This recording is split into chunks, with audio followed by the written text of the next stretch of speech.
Dear students, good morning to you all. और बेटा you all quite fit and fine and doing hard work. बेटा मैं आशा ही नहीं बल्कि पूर्ण विश्वास के साथ मैं कह सकता हूँ कि आप सभी बच्चे खूब मेहनत कर रहे होंगे। जितने सारी चीजें, जितने वीडियोस आपको दिए जा रहे हैं, उन सब के ऊपर आप जितनी अपना जो लगन और मेहनत है उसके साथ में आप वर्क कर रहे होंगे। ठीक है बेटा, इसी आशा और विश्वास के साथ में चलते हैं कि जो हमारा लेसन है classification element and periodicity and properties. अगर आपको ध्यान होगा, जो पिछला वीडियो मैंने आपको दिया था वो मैंने आपको इलेक्ट्रोनेगेटिविटी की जो एप्लीकेशंस हैं उसको बेस मान करके दिया था। एंड जो अगला टॉपिक स्टार्ट करवाया था that was nature of oxide. जो इलेक्ट्रोनेगेटिविटी की एप्लीकेशन थी उसमें अगर आपको ध्यान होगा तो मैंने लास्ट वाली जो एप्लीकेशन आपको बताई थी, जो इंपॉर्टेंट आपको बताया था concept, that was nature of AOH bond या MOH टाइप ऑफ बॉन्ड आपको बताया था।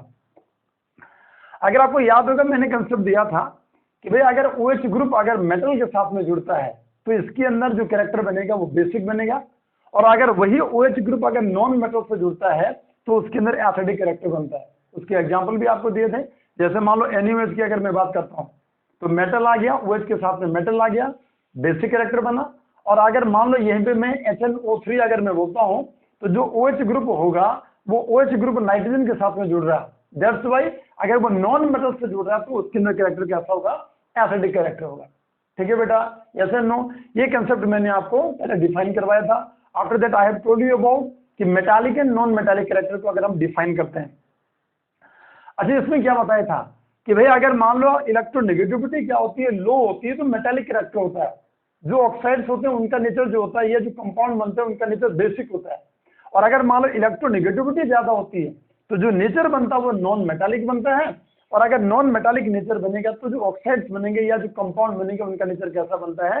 दे आर एसिडिक इन नेचर। तो ये सारी चीजें बेटा पिछला वीडियो जो था उसमें आपको बताया था। After that I have told you about nature of oxide, और इसमें मैंने आपको पहले नंबर का जो ऑक्साइड था आई have told you about the acidic oxide. किसके बारे में बताया था बेटा कि एसिडिक ऑक्साइड्स कौन होते हैं? And I have told you कि भाई एसिडिक ऑक्साइड्स वो होते हैं जो बेस से रिएक्शन करते हैं, या अगर उनको हम पानी में डालते हैं तो वो एसिड का फॉर्मेशन करते हैं। और वहां मैंने कंसेप्ट दिया था जैसे ऑक्सो एसिड का फॉर्मेशन हो रहा है। ठीक है बेटा, जैसे मान लो H2SO4 हो गया या HNO3 हो गया, ये F3PO4 हो गया। तो ऐसे करके हमारे पास जितने भी जो ऑक्साइड्स बने थे वो किसके नाम से जाने गए थे? दैट वाज, या उनका कंसेप्ट जो था वो एसिडिक ऑक्साइड का कंसेप्ट था। लेट अस मूव, आज चलते हैं बेटा इसी कंसेप्ट को आगे प्रोसीड करते हुए। नेचर ऑफ ऑक्साइड के अंदर जो दूसरा नंबर आता है उसे हम लिखते हैं दिस वन इज, इसे बोला गया बेसिक ऑक्साइड्स। अच्छा, बेसिक ऑक्साइड्स कौन होते हैं? ध्यान से सुनेंगे। यहां क्या लिखेंगे बेटा? विच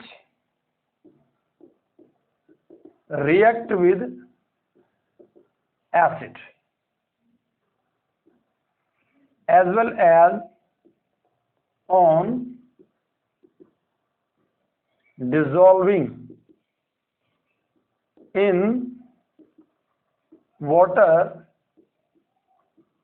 to form base, या और करके लिख दें तो टू फॉर्म हाइड्रोक्साइड। ठीक है बेटा, ये किसके नाम से जाने जाते हैं?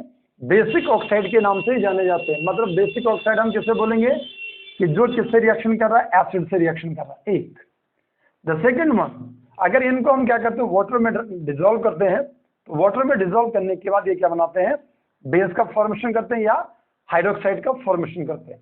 जैसे मान लो बेटा क्या करते हैं, यहाँ पे हमारे पास लाइक दिस वन, मैंने लिया Na2O हो गया, K2O हो गया, या Rb2O हो गया, या यहां से मैं MgO हो गया, CaO हो गया, लाइक दिस वन CuO हो गया, MnO हो गया, FeO हो गया, Fe2O3।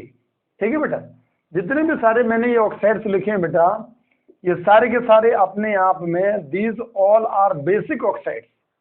ये सारे के सारे बेसिक ऑक्साइड्स हैं। और जब ये बेसिक ऑक्साइड्स जब ये एसिड से रिएक्शन करते हैं तो एसिड बेस की रिएक्शन होगी तो सॉल्ट बनेगा। ये तो बहुत क्लियर पता है। मतलब अगर मान लो यहाँ से एक एग्जांपल अगर मैं ले लूँ Na2, मतलब ये ऑक्साइड किसके जैसा काम कर रहा है? ये बेस के जैसा काम कर रहा है, मतलब कैसा ऑक्साइड हो गया ये, this one basic in nature. क्या करेगा ये, वाटर एसिड से रिएक्शन करवाओ पहले। तो मान लो आपने इसकी रिएक्शन करवाई H2SO4 के साथ में, तो भाई H2SO4 के साथ में रिएक्शन करवाएंगे तो क्या बनेगा, Na2SO4 बनेगा। देखो Na2 और SO4 हो गया, ये अपने आप में बेस है और ये क्या है, दिस वन एसिड। तो मतलब बेसिक ऑक्साइड है और एसिड से रिएक्शन कर रहा है, तो इसने मिलकर के क्या बना दिया, दिस वन सॉल्ट। और साथ में क्या निकलेगा, यहाँ से H2 और यहाँ से O, क्या बाहर निकल गया, दिस वन H2। या अगर मान लो हम ऐसा करते हैं, ये Na2 है, ऐसे बेसिक ऑक्साइड को वाटर में डालते हैं, तो मैंने क्या बोला कि ये अगर वाटर में डाल देंगे, dissolving in water to form base, या हाइड्रोक्साइड का फॉर्मेशन करता है, लाइक दिस वन NaOH। इसको बैलेंस भी कर दिया हमने, ये कंपाउंड हमारे पास बन गया। मतलब this one sodium hydroxide, this one sodium sulphate हो गया, याद रखेंगे बेटा। या मान लो यहाँ से मैं क्या करता हूँ, मैग्नीशियम ऑक्साइड को लेता हूँ, इसकी वाटर से रिएक्शन करवाते हैं, ठीक है बेटा। यहाँ से जो कंपाउंड बनेगा, this one MgOH whole twice बनेगा, मैग्नीशियम हाइड्रोक्साइड का फॉर्मेशन हो रहा है, ठीक है बेटा। जो कि अपने आप में क्या है, ये बेस है, ये भी बेस है, ये सॉल्ट बन गया। मतलब बेसिक ऑक्साइड अगर है तो एसिड से रिएक्शन करके सॉल्ट बना रहा है। बेसिक ऑक्साइड अगर है, अगर ये बेसिक ऑक्साइड है, वाटर से रिएक्शन करके बेस का फॉर्मेशन कर रहा है, हाइड्रोक्साइड का फॉर्मेशन कर रहा है, ठीक है बेटा। आशा करता हूं कि आपको बेसिक ऑक्साइड वाला कंसेप्ट बहुत क्लियरली आपको समझ में आ गया होगा, ठीक है बेटा। ठीक है बेटा, लेट अस मूव। अब हम चलते हैं नेक्स्ट वन। यहां एक इंपॉर्टेंट पॉइंट मैं आपको बताने जा रहा हूं, एक नोट आपको लिखवा रहा हूं। क्या है बेटा, आपको याद रखना है,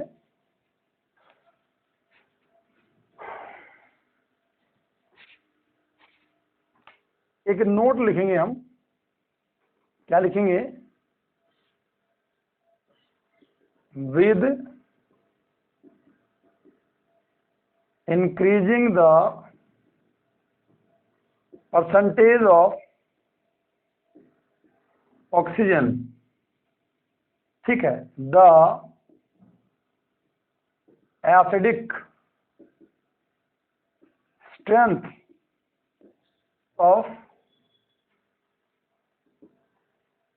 oxides, ठीक है बेटा, increases। यहां लिख देंगे इधर इन मेटल और नॉन मेटल।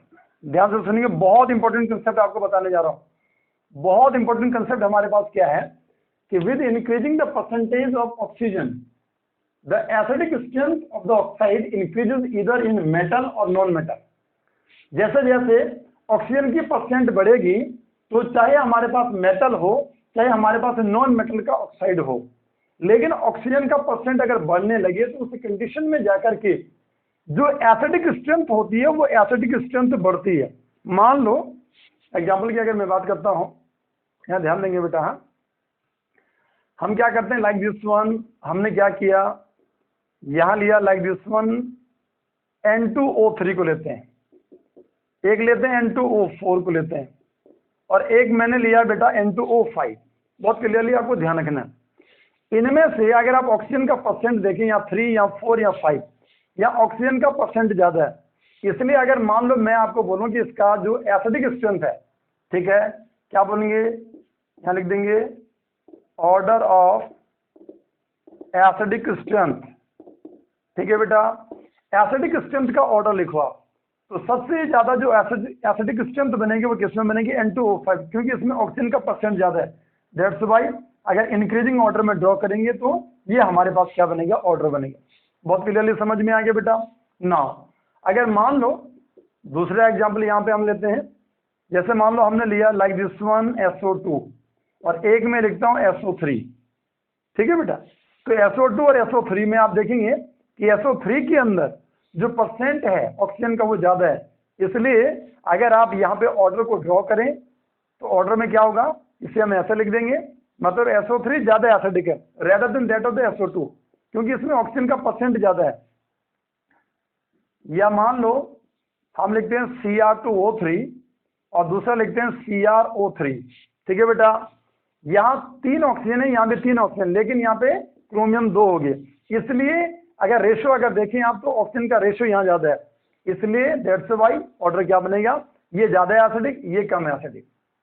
या जैसे मान लो कंपाउंड हमने लिया लाइक दिस वन MnO हो गया, या MnO2 हो गया, या MnO3 हो गया, या Mn2O7 हो गया, ठीक है बेटा। इनमें से अगर आपसे ये पूछा जाता है कि सबसे ज्यादा which one is more acidic, तो हम क्या देख रहे हैं कि यहाँ MnO एक ऑक्सीजन या 2 है या 3 या 4, दैट्स व्हाई जैसे जैसे ऑक्सीजन का परसेंट बढ़ता जाएगा एसिडिक कैरेक्टर बढ़ता जाएगा। मतलब इनको अगर मैं इनका ऑर्डर अगर ऐसे लिखूं तो मतलब क्या देख रहे हैं बेटा आप, जस्ट फ्रॉम यहां से लेकर के यहां तक जो एसिडिक स्ट्रेंथ है वो क्या कर रही है बेटा, इंक्रीज कर रही है, इतना आपको ध्यान रखना है बहुत क्लियरली।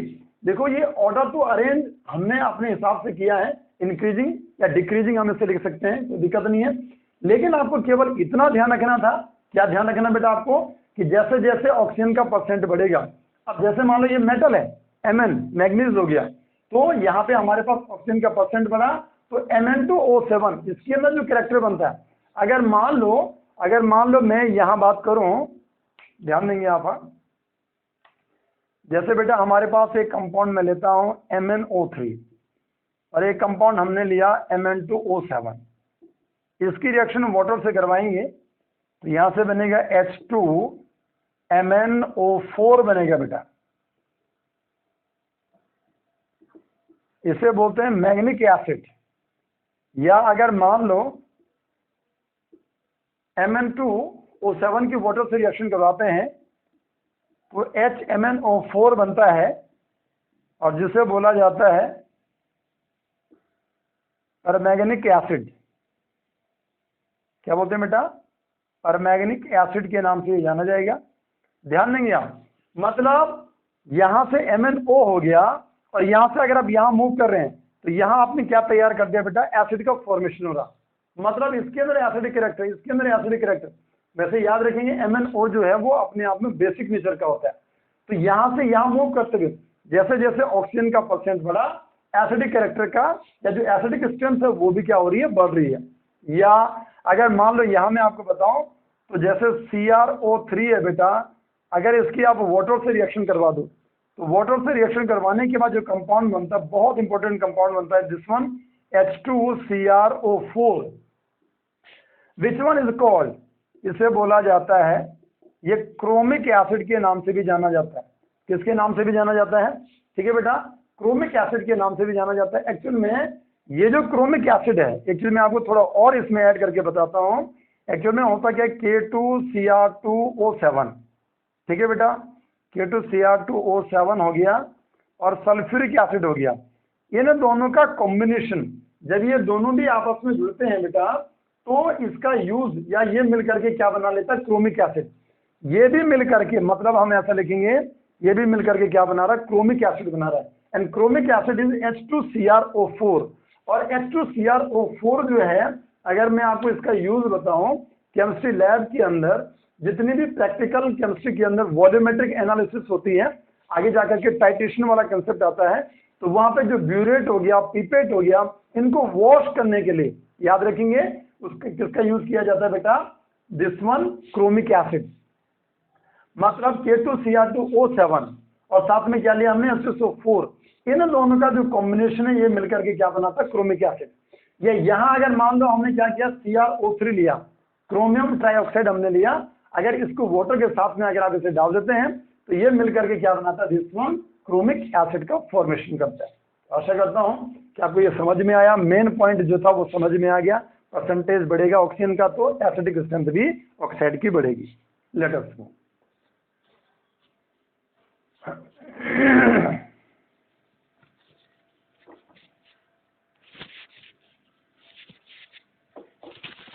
नेक्स्ट बेटा, this one neutral oxide.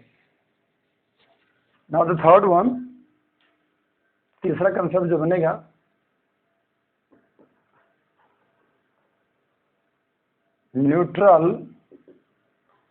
Neutral oxide.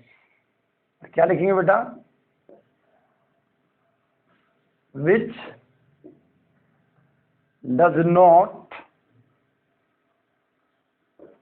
react with acid and base, या which are न्यूट्रल। ऐसे ऑक्साइड जो क्या होते हैं, न्यूट्रल होते हैं।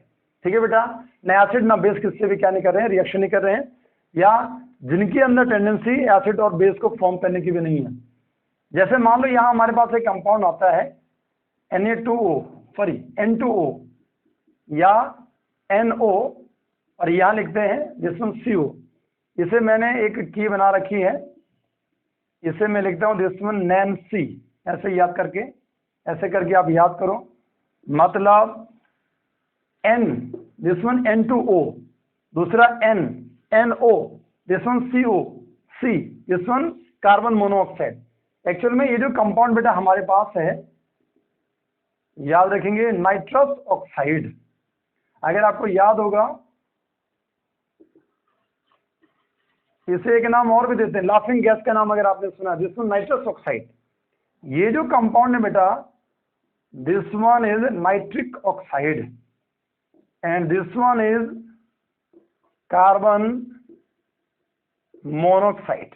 ठीक है बेटा, तो ध्यान देंगे जितने सारे ये नेम से जो मैंने यहाँ पे बोला, ये अपने आप में कैसे है बेटा, this all are the type of neutral oxide, ये अपने आप में न्यूट्रल ऑक्साइड है।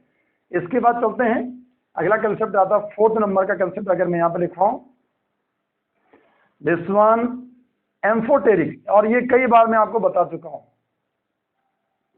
Amphoteric oxide. अच्छा, एम्फोटेरिक ऑक्साइड्स कौन होते हैं? विच बिहेव एज एन एसिड और बेस, या विच रिएक्ट्स विद एसिड और बेस। क्या बोला जाता है इन्हें? एम्फोटेरिक बोला जाता है। और इसका कंसेप्ट अगर आपको याद होगा, कई बार मैंने आपको बताया है, बार बार यही चीज आपको बताई जाती है। ठीक है, दिस वन क्या था, याद है आपको? बेसन, गाल, जीभ और पर। मतलब क्या क्या आया था? बेसन, ठीक है, सन, गाल, जी, AL, ठीक है, पूरा बनेगा, जीभ, जेडन, और पर, PB। यहां से कंपाउंड बनाए थे, और इनके ऑक्साइड अगर आपको याद हैं, ठीक है बेटा, जैसे यहां से लिया था BU, SNO, SNO2। अब बोलो, आप साथ साथ बोलना चाहिए, Ga2O3, Al2O3, ZnO, PbO, PbO2। एक बार नहीं, कई बार आपको बता दिया। या जैसे मान लो मैं क्या करता हूं, यहां से ZnO को लेता हूं, ऐसे ZnO की रिएक्शन करवाता हूं बेटा HCl के साथ में। ये यहाँ पे HCl एक एसिड है, तो ये किसके जैसा काम करेगा कि बेस के जैसा काम करेगा। बेस के जैसा काम करेगा तो ZnCl2 सॉल्ट बनाएगा, साथ में वाटर बाहर निकालेगा, H2O बाहर निकल गया, ZnCl2 ये बन गया। ठीक है बेटा, जिंक क्लोराइड हो गया। या जैसे मान लो ZnO को लेते हैं और इसकी रिएक्शन करवाते हैं बेस के साथ में, लाइक दिस वन NaOH, इसको 2 ले लिया हमने, यहां से जो कंपाउंड बनेगा Na2ZnO2। ठीक है बेटा, Na2 आ गया, ZnO2 बन गया, प्लस करके किया गया दिस वन H2O। इसका नाम है सोडियम जिंकेट, इसे बोलते हैं। ध्यान देंगे बेटा, ये क्या है? बोलो, बेस। ये क्या है? ये किसके जैसा काम कर रहा है? एसिड के जैसा। मतलब अगर मान लो ZnO की अगर मैं बात करता हूं, तो ZnO अपने आप में एक एम्फोटेरिक ऑक्साइड है। अच्छा, एम्फोटेरिक ऑक्साइड कौन है? कि जो एसिड से भी रिएक्शन कर जाए और बेस से भी रिएक्शन कर जाए। दैट्स व्हाई जितने भी ऑक्साइड्स मैंने यहाँ पे लिखे हैं, बेसन, गाल, जीभ पर जितने भी सारे ये बने, these all are the type of amphoteric oxide. आशा करता हूं कि आपको जितने भी ऑक्साइड्स के टाइप्स थे बेटा, वो सारे के सारे आपको बहुत क्लियरली आपके समझ में आ गए। नोट करो बेटा इन्हें जल्दी।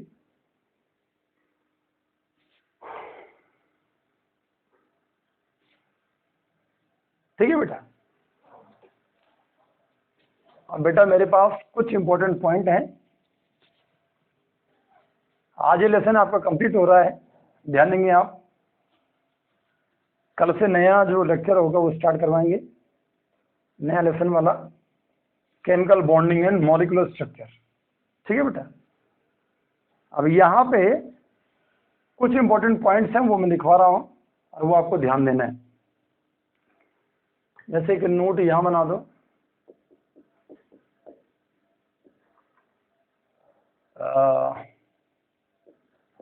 On moving left to right, acidic strength of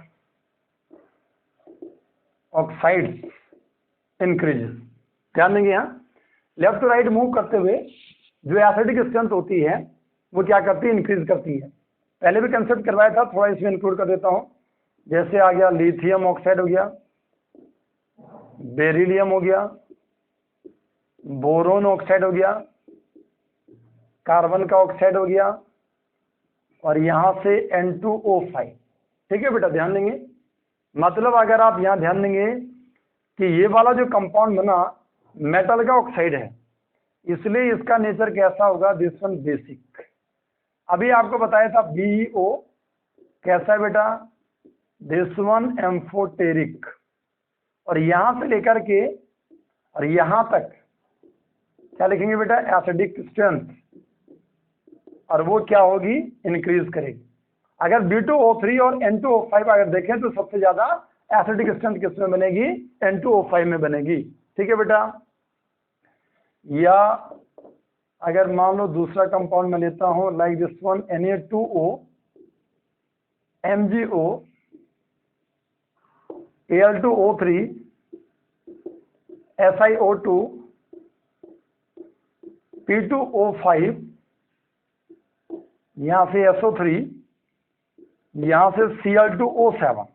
ठीक है बेटा। अगर मान लो मैं यहां से फर्स्ट सेकंड थर्ड पीरियड की अगर मैं बात करता हूं और उनके ऑक्साइड की अगर मैं बात करता हूं, तो यहां आप देखेंगे ये दोनों के दोनों ये अपने यहाँ पे में कैसे हैं बेटा, दीज आर बेसिक। ठीक है। अगर आप Al2O3 की बात करें, अभी हमने पढ़ दिया कैसे बेटा, ये दिस वन एम्फोटेरिक, और यहां से लेकर के यहां तक कैरेक्टर कैसा बनेगा, दिस वन एसिडिक कैरेक्टर, और क्या करेगा, वो इंक्रीज करेगा। ये एसिडिक स्ट्रेंथ क्या होगी, कैरेक्टर क्या होगा, इंक्रीज करेगा। मतलब SiO2 और Cl2O7 में से ज्यादा एसिडिक कौन बनेगा, Cl2O7। तो इतना भी आपको ध्यान रखना है। ठीक है बेटा, बहुत इंपॉर्टेंट चीजें हैं, ये बहुत काम आने वाली हैं आपकी। ठीक है बेटा। या यही एक चीज मैं आपको और लिखवा देता हूं कि जैसे मान लो एक इंपॉर्टेंट पॉइंट मैं बोलूंगा, इसी का एग्जांपल लेते हैं, लाइक दिस वन N2O हो गया, NO हो गया, N2O3 हो गया, N2O4 हो गया, एंड N2O5। ठीक है। और यहां लिखेंगे इंक्रीजिंग परसेंट ऑफ ऑक्सीजन। ठीक है। यहां लिख देंगे एसिडिक स्ट्रेंथ इंक्रीजेस। इतना ध्यान रखेंगे। मतलब N2O हो गया, NO हो गया, N2O3 हो गया, N2O4 हो गया, N2O5 हो गया। सबसे ज्यादा ऑक्सीजन किसमें है, N2O5 में। इसलिए यहां अगर आप देखें तो एसिडिक स्ट्रेंथ यहां सबसे कम है। ठीक है बेटा। ऐसे करके आपने ड्रॉ कर दिया। इसे भी अगर आप ड्रॉ करते हैं तो यहाँ पे सबसे, यहाँ बेसिक कैरेक्टर है, यहाँ एसिडिक कैरेक्टर है। अगर मैं केवल नाइट्रोजन की ऑक्साइड ले रहा हूँ, ठीक है, तो क्या बोला मैंने कि जैसे जैसे ऑक्सीजन की परसेंट बढ़ेगी एसिडिक स्ट्रेंथ भी बढ़ेगी।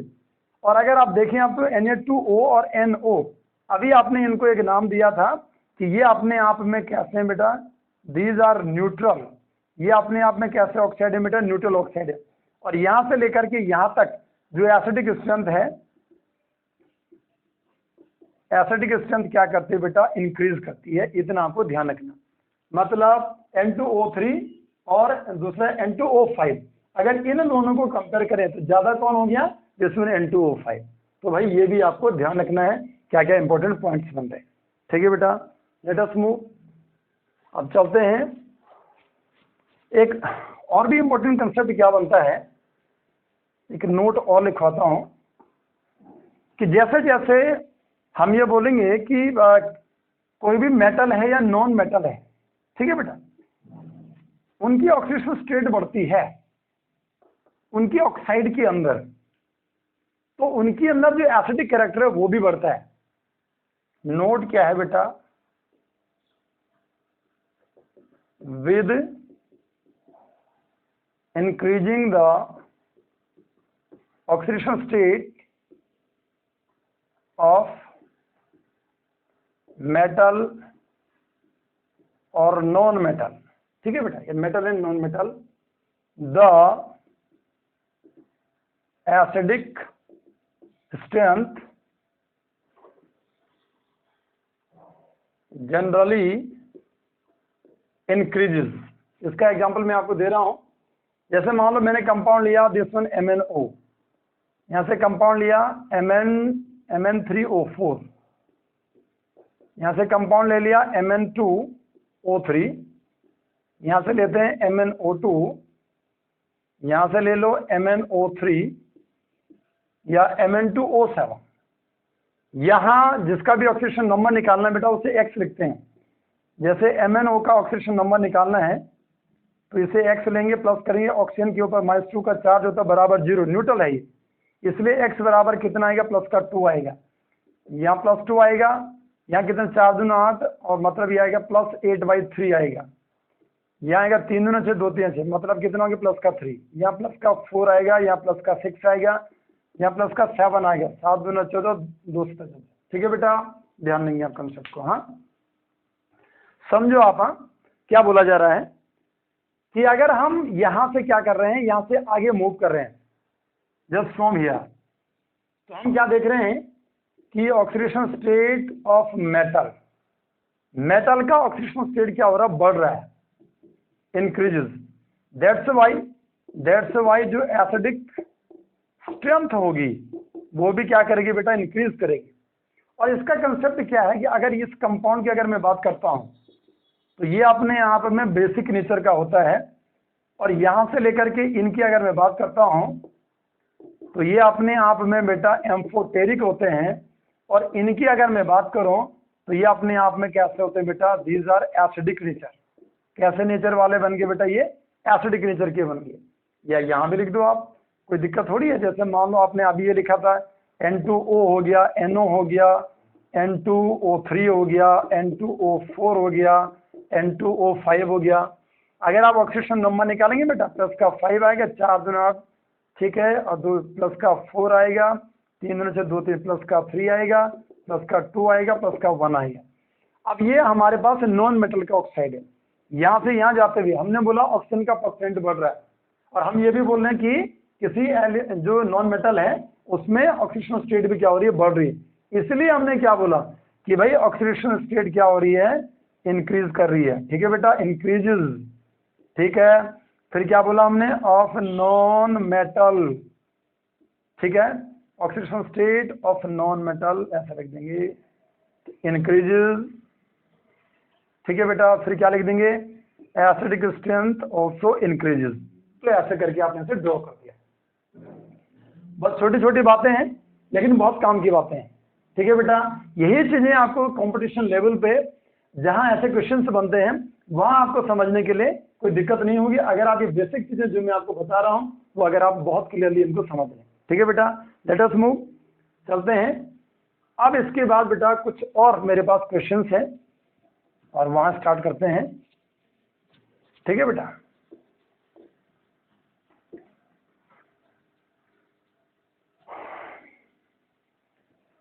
और क्वेश्चंस कैसे बनेंगे या हम स्टार्ट करते हैं, नोट से स्टार्ट करते हैं।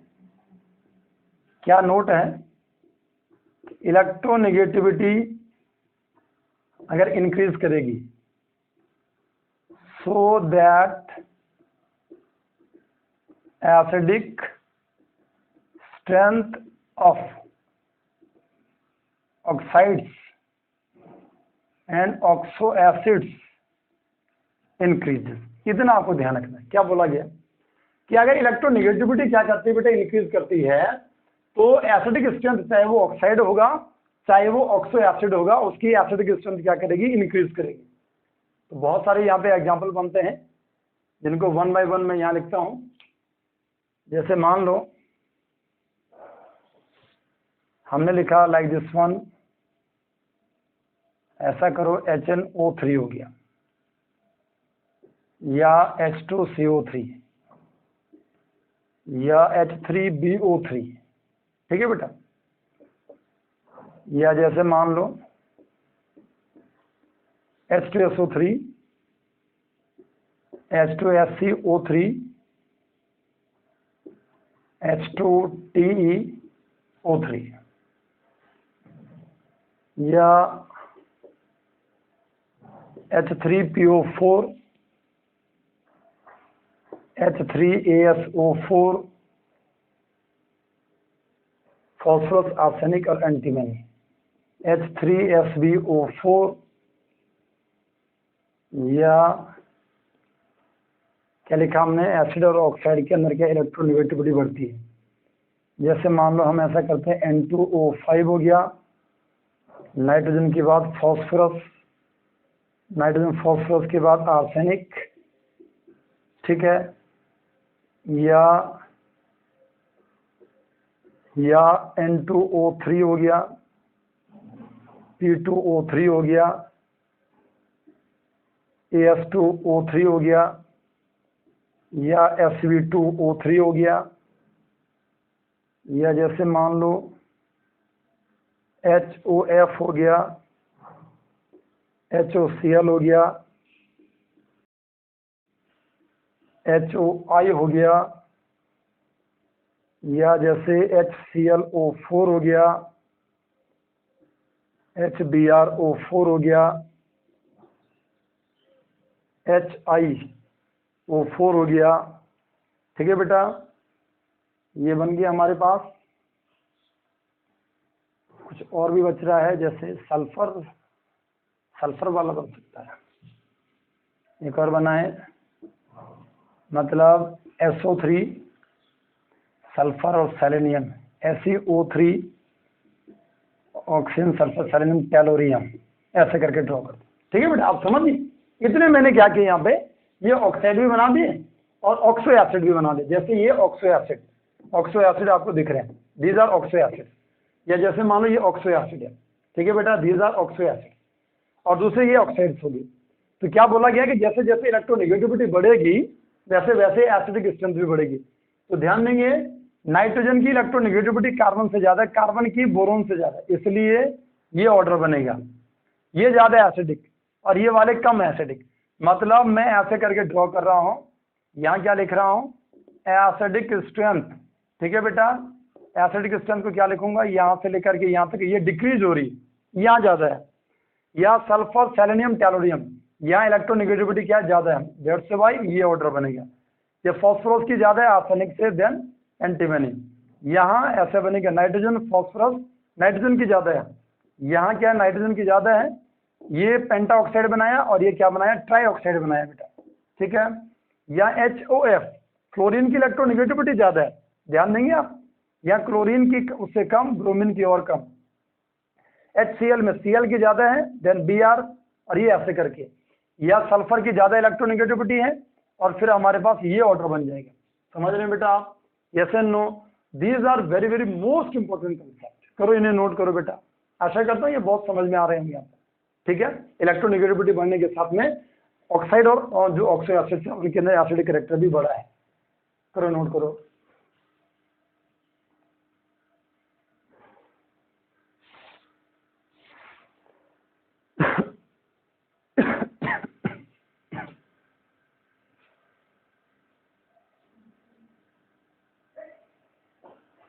ठीक है बेटा, लेट अस मूव।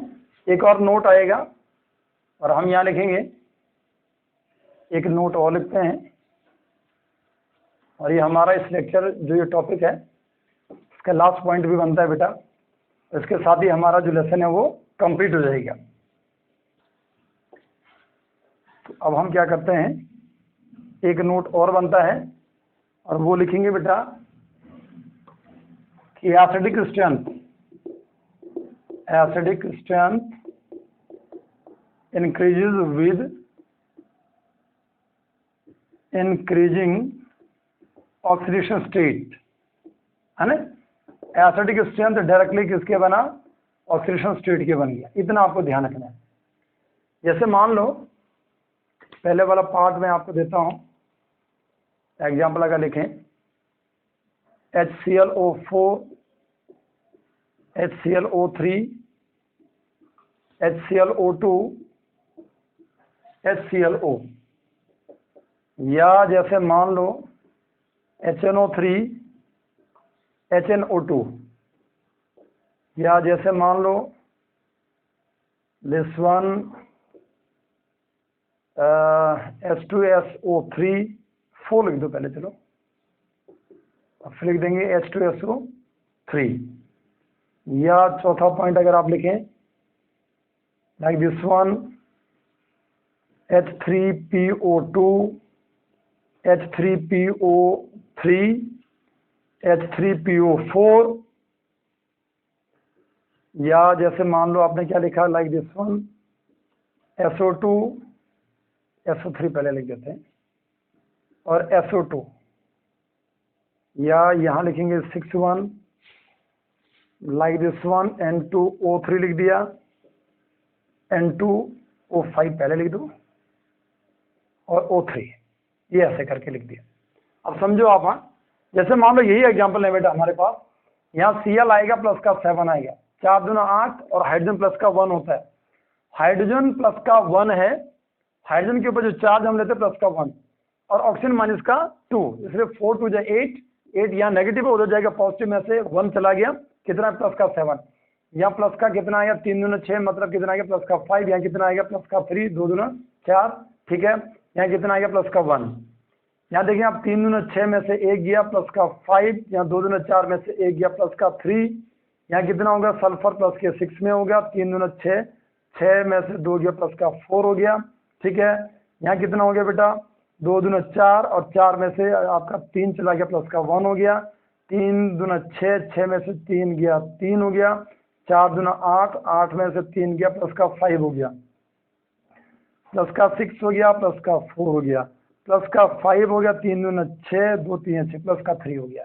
ध्यान नहीं आप, केवल इसे छोड़ करके यहाँ इसका ऑर्डर अलग बनता है, इसे छोड़ करके बाकी जगह हम ये अप्लाई करेंगे। इसका ऑर्डर आपको याद ही रखना है कि यहाँ जो बनता है H3PO3 के अंदर सबसे ज़्यादा बनता है, H3PO2 में बनता है, फिर क्या बनता है H3PO4 बनता है। This is the order of the acidic strength. ये एसिडिक स्ट्रेंथ का ऑर्डर बनता है। सबसे ज़्यादा कौन होता है H3PO3, फिर कौन होता है H3PO2, फिर कौन होता है H3PO4, बाकी तो ध्यान देंगे। और ये क्वेश्चन अगर आपको याद होना चाहिए बेटा, ये क्वेश्चन KVPY के अंदर कई बार पूछा गया कि इनको एसिडिक स्ट्रेंथ का जो ऑर्डर है उसमें अरेंज करो, इंक्रीजिंग या डिक्रीजिंग कैसे भी आ जाए।